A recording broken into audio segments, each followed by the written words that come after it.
Isang mapagpalang araw po sa ating lahat. Ako si Emmanuel O. Alejandro. Ito ang aking daily devotion ngayong January 30. And for today, ating pag-uusapan ang 3 consequences of wrong decisions. And this is about Hagar and Ishmael.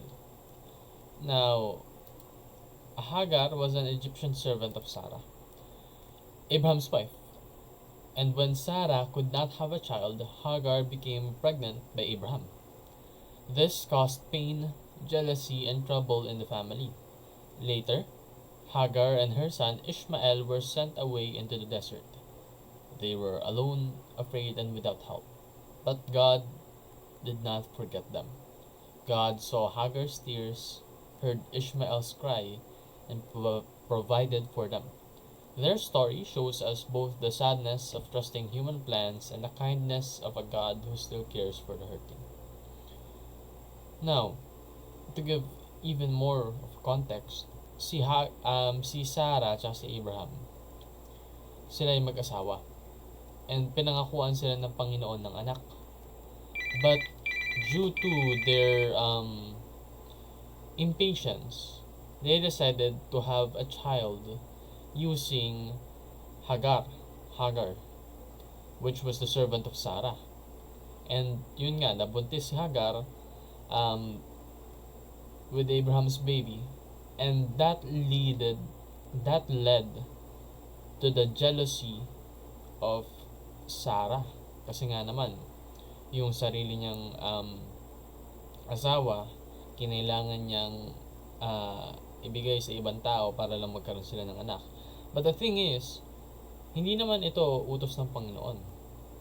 Sarili nila itong aksyon dahil nga gustong-gusto na nilang magkaanak and hindi pa nila natatanggap yun mula sa Diyos.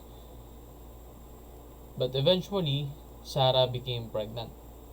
And ang nangyari, si Ishmael, na anak ni Hagar at Abraham, ay nagkaroon ng parang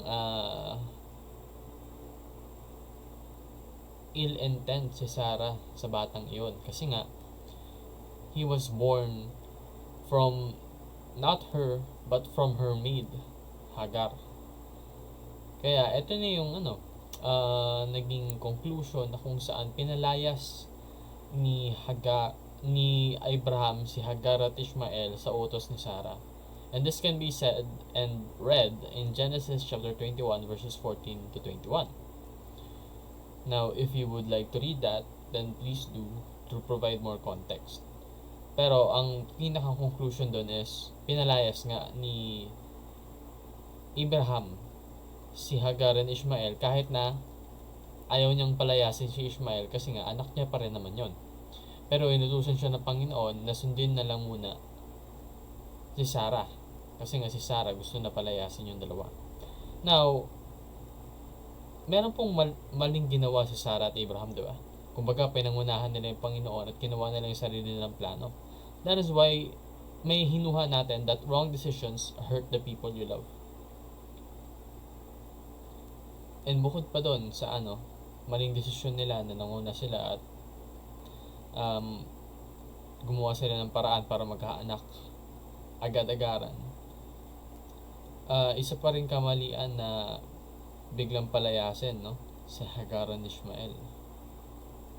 That is why wrong decisions damage relationships. So, hindi lamang po si Sarah at Abraham yung nagkaroon ng pagkawatak-watak.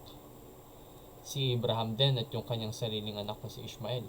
Kasi nga, pinalaya siya ng kanyang sariling tatay. Grabe yun, imaginein mo, pagkagising mo, biglang gustong palayasin ka ng tatay mo.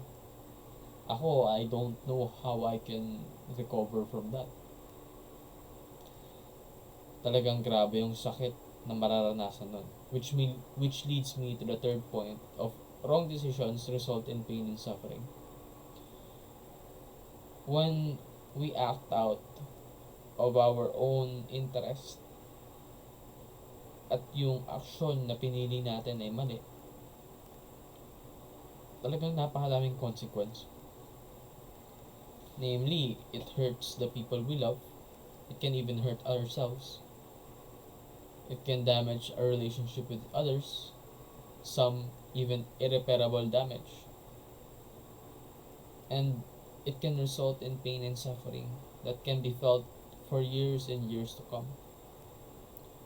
So, when making decisions, we should avoid being impulsive. We should prayerfully ask God for wisdom and guidance before we decide for everything in our lives. Kasi kapag umaakto lang tayo ng walang Panginoon, talagang maliligaw tayo eh. And aside from praying, we should humbly listen to the counsel of godly people. Ibig sabihin po nito, yung mga taong malapit sa atin, na malapit din sa Diyos, hingan natin sila ng opinion. For they may be guided by God, no? And in that way, they will be used as instruments to guide us as well. So, eagerly seek God's peace as confirmation. Kung tama ba yung ginagawa mo, kung tama ba yung gagawin mo. Huwag mong pangunahan yung Diyos. Huwag kang gumawa ng sarili mong plano. Dahil yung plano ng Diyos, yun ang above all. Yun lamang po ang aking daily devotion. Maraming salamat sa pakikinig. Pagpalain po tayong lahat and let's all give glory to God.